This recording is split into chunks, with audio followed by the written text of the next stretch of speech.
ഈ കോർപ്പറേഷന്റെ ഈ പുതിയ ഭരണസമിതി ചുമതലയേറ്റത് 2025 ഡിസംബർ 26 നിങ്ങളുടെയൊക്കെ മുൻപിൽ ഞങ്ങൾ വോട്ട് തേടി വന്നപ്പോൾ ഞങ്ങൾ ഒരു കാര്യം വളരെ വ്യക്തമായിട്ട് ജനങ്ങളോട് പറഞ്ഞിരുന്നു. പല മുദ്രാവാക്യങ്ങളും ഞങ്ങൾ പറഞ്ഞിരുന്നു. അതിൽ ഞാൻ എല്ലാത്തിനെയും കടക്കുന്നില്ല. ഈ പരിപാടിയിൽ പ്രസക്തമായ ഒരൊറ്റ കാര്യം മാത്രം പറയാം. ഞങ്ങൾ പറഞ്ഞിരുന്നത് 5 വർഷം കഴിഞ്ഞ് ഈ ഭരണസമിതി ഭരണം പൂർത്തിയാക്കുമ്പോൾ തിരുവനന്തപുരം കോർപ്പറേഷനിൽ വീടും വസ്തുവുമില്ലാത്ത ഒരാളും ഉണ്ടാവുകയില്ല. എല്ലാ പേർക്കും വീട് കൊടുക്കാനുള്ള നടപടികളുമായി ഞങ്ങൾ അധികാരത്തിൽ വന്നാൽ മുന്നോട്ട് പോകുമെന്ന് ഞങ്ങൾ പറഞ്ഞിരുന്നു. പ്രിയപ്പെട്ടവരെ, പലരും ഞങ്ങളോട് ചോദിച്ചു, ഇത് ഒരു തെരഞ്ഞെടുപ്പിൽ പ്രഖ്യാപിക്കുന്ന വോട്ട് കിട്ടാൻ പ്രഖ്യാപിക്കുന്ന ഒരു മുദ്രാവാക്യമാണോ? എങ്ങനെയാണ് ഈ കോർപ്പറേഷനിലെ വീടില്ലാത്ത എല്ലാവർക്കും വീട് കൊടുക്കാൻ ഒരു കോർപ്പറേഷൻ ഭരണസമിതി വിചാരിച്ചാൽ സാധിക്കുന്നതെന്ന് ചോദിച്ചു. ഞങ്ങൾ പറഞ്ഞു, ഞങ്ങളൊരു ഏകദേശ കണക്കെടുത്തിട്ടുണ്ട്. അതായത് ഒരു വാർഡിൽ വീടില്ലാത്തവരുടെ എണ്ണം, വീടും വസ്തുവില്ലാത്തവരുടെ എണ്ണം ശരാശരി 200 ഉണ്ടാവും. അത് ഏറിയും കുറഞ്ഞും ഉണ്ടാവും. ചില വാർഡുകൾ കുറച്ച് കൂടുതലായിരിക്കും, ചില വാർഡുകൾ അത്ര ഉണ്ടാവുകയില്ല. അങ്ങനെ വന്നാൽ 100 വാർഡുകളിലും കൂടി 20,000 പേരാണ് ഉണ്ടാകാൻ സാധ്യതയുള്ളത്. കണക്കിൽ ചെറിയ ഏറ്റക്കുറച്ചിലുകൾ ഉണ്ടാവാം.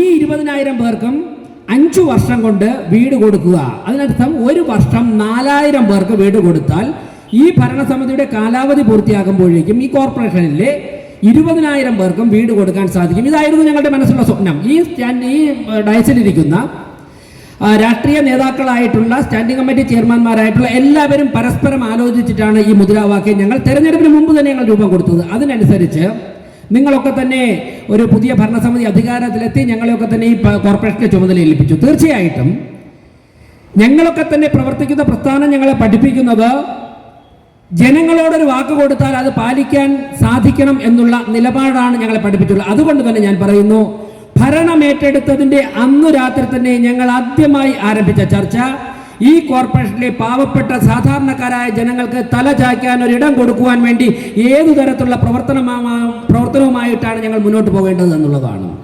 അതിനുശേഷം മേയർ എന്നുള്ള നിലയ്ക്ക് തിരുവനന്തപുരത്തുള്ള ഏതൊരു വ്യക്തിക്കും, അല്ലെങ്കിൽ തിരുവനന്തപുരം കോർപ്പറേഷനെ സമീപിക്കണമെന്ന് ആഗ്രഹിക്കുന്ന ഏതൊരു വ്യക്തിക്കും മേയറെ കാണുവാനുള്ള സമയം അവിടെ ഉണ്ട്.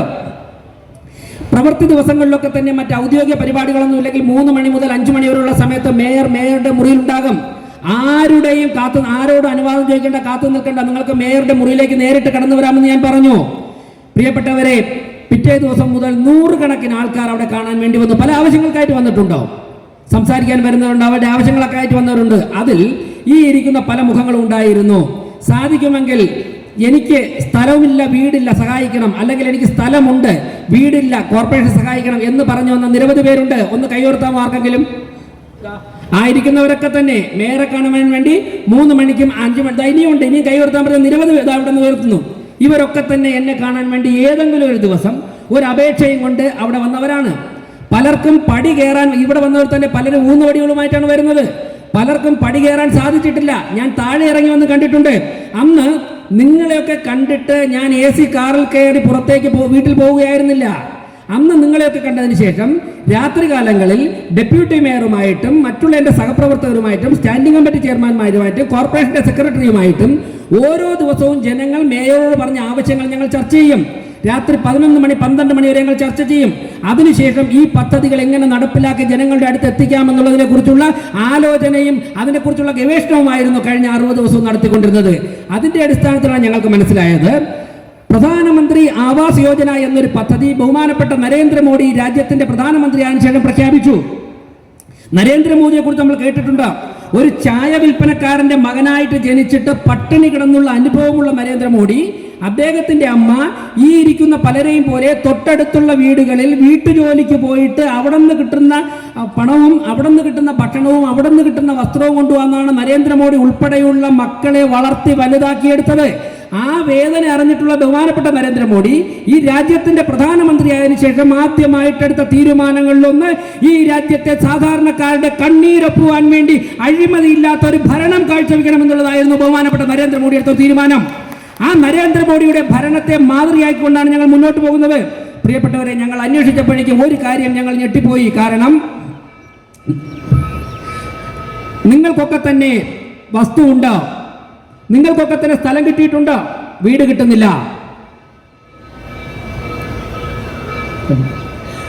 ഞങ്ങൾ അന്വേഷിച്ചു, എന്തുകൊണ്ടാണ് നിങ്ങൾക്ക് വീട് വയ്ക്കാൻ സാധിക്കാത്തത്?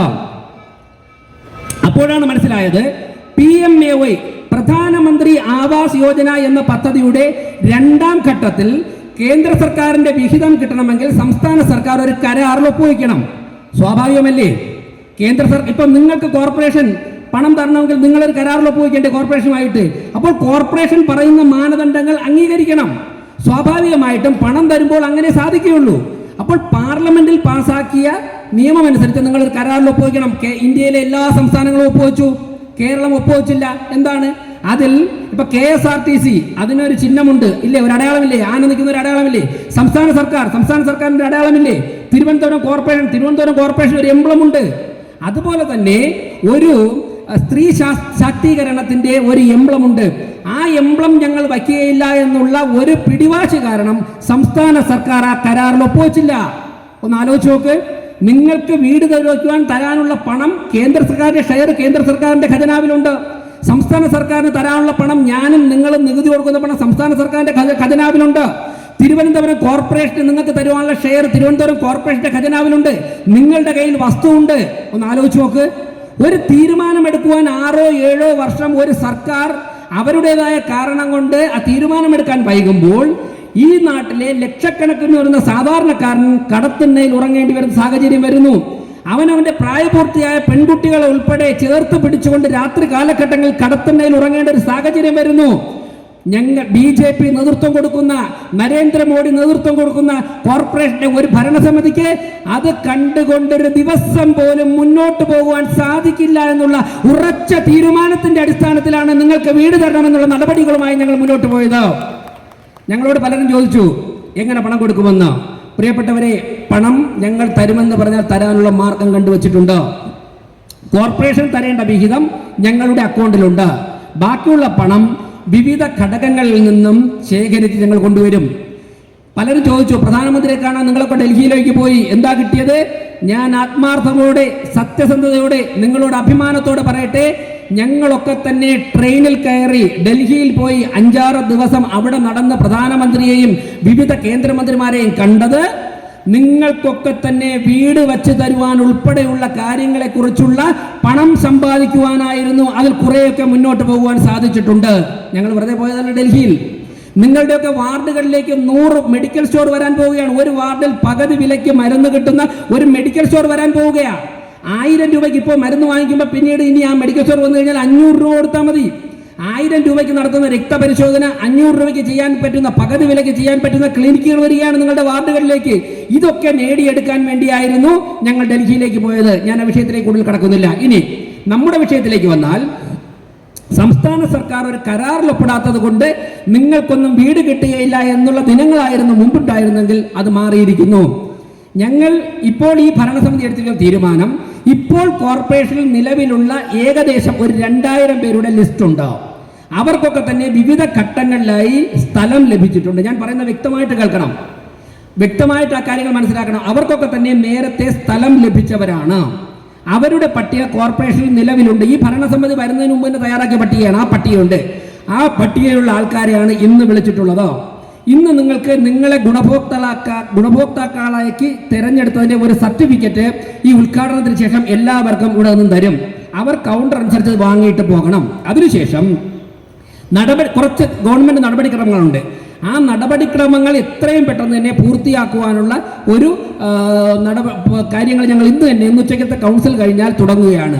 ആ നടപടിക്രമങ്ങൾ പൂർത്തിയായി കഴിഞ്ഞാൽ അടുത്ത ദിവസം തന്നെ എഗ്രിമെന്റ് വെച്ച് ആദ്യഘട്ടം പണം നിങ്ങൾക്ക് അനുവദിക്കുവാൻ വേണ്ടിയുള്ള പ്രവർത്തനങ്ങൾ ഞങ്ങൾ ആരംഭിച്ചു കഴിഞ്ഞു. എത്രയും, അതായത് അതിന് സംസ്ഥാന നിയമസഭാ തെരഞ്ഞെടുപ്പ് പ്രഖ്യാപിക്കുന്നതിന് മുൻപ് തന്നെ, അതായത് ഇപ്പൊ നിയമസഭാ തെരഞ്ഞെടുപ്പ് പ്രഖ്യാപിക്കാൻ പോവുകയാണല്ലോ, നിയമസഭാ തെരഞ്ഞെടുപ്പ് പ്രഖ്യാപിക്കുന്നതിന് മുമ്പ് തന്നെ ആദ്യ ഗഡു പണം നിങ്ങൾക്ക് തരാൻ വേണ്ടി പണം തിരുവനന്തപുരം കോർപ്പറേഷന്റെ അക്കൗണ്ടിൽ റെഡിയായി കഴിഞ്ഞു. ഈ നടപടിക്രമങ്ങൾക്ക് എടുക്കുന്ന സമയം മാത്രമേ ഉള്ളൂ. തെരഞ്ഞെടുപ്പ് പ്രഖ്യാപിക്കുന്നതിന് മുൻപ് തന്നെ തന്നാൽ ആ മഴ വരുന്നതിന് മുമ്പ് നിങ്ങൾക്ക് ആദ്യം ഘട്ടം പണി തുടങ്ങാൻ സാധിക്കും. അതുകൊണ്ട് തരുവാനുള്ള കഠിനാധ്വാനത്തിലാണ് ഞങ്ങളൊക്കെ തന്നെ. ഇനി 1-2 കാര്യങ്ങൾ എനിക്ക് പറയുവാനുണ്ട്. ഇപ്പൊ വന്നപ്പോഴേക്കും ഒരു ചേച്ചി, അവിടെ ഒരു ചേച്ചി, മുഖം ഞാൻ ഓർക്കുന്നില്ല, എഴുന്നേറ്റ് പറഞ്ഞു, സാറേ അവിടെ എണിക്കണ്ട തരുമെന്ന് പറഞ്ഞ പൈസ കൊണ്ടൊന്നും ആവുകയില്ല, 10 ലക്ഷം രൂപ കൊണ്ടൊന്നും ആവുകയില്ല. അങ്ങനെ പ്രതീക്ഷിക്കേണ്ട. ഞാൻ വ്യക്തമായിട്ട് പറയുന്നു, അങ്ങനെ പ്രതീക്ഷിക്കേണ്ട. പ്രധാനമന്ത്രി ആവാസ് യോജനയിൽ എത്ര രൂപയാണ് നിങ്ങൾക്ക് ലഭിച്ചത്? അതിലപ്പുറം 1 രൂപയും ലഭിക്കുമെന്നുള്ള പ്രതീക്ഷയും സ്വപ്നവും ആർക്കും വേണ്ട. മനസ്സിലാക്കണം. അങ്ങനെയുള്ള നിങ്ങൾ അന്വേഷിക്കുക. പ്രധാനമന്ത്രി ആവാസ്, ഞാൻ വ്യക്തമായിട്ട് പറയുന്നത്, അല്ലെങ്കിൽ തെറ്റിദ്ധാരണയുമായിട്ടായിരിക്കും നിങ്ങളോട് മുന്നോട്ട് പോകുന്നത്. പ്രധാനമന്ത്രി ആവാസ്, നിങ്ങൾക്കൊക്കെ സ്ഥലമുണ്ട്, സ്ഥലം പോലും ഇല്ലാത്ത ആയിരക്കണക്കിന് ആൾക്കാർ ഇവിടെ ഉണ്ട്. ഞങ്ങൾക്ക് ഇനി അവരുടെ കാര്യം നോക്കണം. അപ്പോൾ പ്രധാനമന്ത്രി ആവാസ് യോജനയിൽ ലഭിച്ച തുക ലഭിക്കും. ആ തുക ഉപയോഗിച്ചുകൊണ്ട് മറ്റേതെങ്കിലും തരത്തിൽ സമാഹരിക്കാൻ സാധിക്കുമെങ്കിൽ നിങ്ങൾക്ക് അവിടുത്തെ കൗൺസിലറെ ബന്ധപ്പെടാം. സമാഹരിക്കാൻ സാധിക്കുമെങ്കിൽ അത് തുകയായിട്ട് സമാഹരിക്കാം, ഉൽപ്പന്നങ്ങളായിട്ട് സമാഹരിക്കാം. അങ്ങനെ സമാഹരിച്ചുകൊണ്ട് മിനിമം നമുക്ക് കയറി കിടക്കാൻ ഒരിടം മാത്രമാണ്. ഇതൊരു കോർപ്പറേഷൻ ചെയ്യുന്നതാണ്, കേരളത്തിൽ വേറെ ആരും ചെയ്യുന്നില്ല. മനസ്സിലാക്കണം. ഓരോ വ്യക്തികളും പറയുമ്പോഴേക്കും ഞങ്ങൾക്ക് 2000 പേരുടെ കാര്യമാണ് ഇപ്പോൾ നോക്കാനുള്ളത്. അത് കഴിഞ്ഞാൽ വീണ്ടും 18000 പേര് ക്യൂവിലുണ്ട്. ഞങ്ങൾക്ക് അവരുടെ കാര്യം നോക്കണം. അപ്പോൾ ഒന്നുമില്ലായ്മയിൽ നിന്നും ഒരു ചെറിയ ആശ്വാസം. അതുകൊണ്ട് പിന്നെ ആരോ ഇപ്പം പറഞ്ഞു വീട്ടിലുള്ള കുറച്ച് പ്രാരാബ്ദമൊക്കെ എൻ്റെ പറഞ്ഞപ്പോൾ ഇങ്ങോട്ട് വന്നപ്പോഴേക്കും ആ പ്രാരാബ്ദം തീർക്കാനൊന്നും ഈ പണം ഉപയോഗിക്കരുത്. ഈ പണം വീട് വയ്ക്കാൻ വേണ്ടി മാത്രമേ ഉപയോഗിക്കാവുള്ളൂ. ഒരു ചില്ലിക്കാശ് പോലും അതിൽ നിന്ന് മറ്റുള്ള കാര്യങ്ങൾക്ക് ചിലവാക്കരുത്. ഘട്ടം ഘട്ടമായിട്ടായിരിക്കും പൈസ തരുന്നത്. ഓരോ ഘട്ടവും പൈസ തരുമ്പോൾ കൃത്യമായിട്ട് കോർപ്പറേഷൻ മോണിറ്റർ ചെയ്യും. അതായത് നിങ്ങൾ പണം ചെലവാക്കാൻ വേണ്ടി എന്തൊക്കെയാണോ കോർപ്പറേഷനിലെ ഭവനം നിർമ്മാണ പദ്ധതിയുടെ സെക്ഷനിൽ നിന്നും പറയുന്നത് അക്കാര്യങ്ങൾ ചെയ്യണം. ആദ്യ ഘട്ടം ഫൗണ്ടേഷനാണ് പറയുന്നത്, അല്ലെങ്കിൽ എഞ്ചിനീയറിംഗ് സെക്ഷനാണ് തീരുമാനിക്കേണ്ടത്. ആ ഘട്ടമാണെങ്കിൽ അത് കൃത്യമായിട്ട് ചെയ്തു എന്ന് ഉറപ്പ് വന്നാലേ 2ാം ഘട്ട പണം അനുവദിക്കുകയുള്ളൂ. ഞാൻ പറഞ്ഞതിനർത്ഥം ഈ പണം അക്കൗണ്ടിൽ നിന്നും വിഡ്രോ ചെയ്ത് പഴയ കടം തീർക്കാനോ വേറെ എവിടെയെങ്കിലും കച്ചവടം നടത്താനോ കൊണ്ടുപോയി കഴിഞ്ഞാൽ, അല്ലെങ്കിൽ ഷോപ്പിങ്ങിന് പോയി കഴിഞ്ഞാൽ അടുത്ത ഘട്ടം പണം കിട്ടില്ലെന്ന് മാത്രമല്ല, എന്തെങ്കിലും മാർഗമുണ്ടെങ്കിൽ നിങ്ങളിൽ നിന്ന് തിരിച്ച് ഈടാക്കാനുള്ള നടപടിയും സ്വീകരിക്കണമെന്നാണ് എനിക്ക് നിയമ വിദഗ്ധരോട്, കോർപ്പറേഷൻ്റെ നിയമകാര്യം കൈകാര്യം ചെയ്യുന്നവരോട് എനിക്ക് പറയാനുള്ളത്. മാത്രവുമല്ല, പിന്നെ നിങ്ങൾക്ക് വീട് കിട്ടുവാനുള്ള അർഹതയും നഷ്ടപ്പെടും. ആ ലിസ്റ്റിൽ നിന്ന് സ്വാഭാവികമായിട്ടും നിങ്ങൾ തിരസ്കരിക്കപ്പെടും. നിങ്ങൾക്ക് നൽകിയ സമയത്ത് അത് ചെലവാക്കി ആ പണി ചെയ്യാൻ സാധിച്ചില്ലെങ്കിൽ. ഇനി വേറൊരു കാര്യം ഞാൻ പറയാം. ഈ സ്ഥലം വാങ്ങിയ സമയത്ത് തിരുവനന്തപുരം കോർപ്പറേഷൻ്റെ മേയറായ ചേട്ടൻ എൻ്റെ ശ്രദ്ധയിൽപ്പെട്ട ഒരു കാര്യമുള്ളത്, ഈ സ്ഥലം വാങ്ങുന്ന സമയത്ത് നിങ്ങൾ ആശ്രയിച്ചിട്ടുള്ള പലരും തന്നെ ഉചിതമായ സ്ഥലമല്ല ചൂണ്ടിക്കാണിച്ചു തന്നിട്ടുള്ളത്.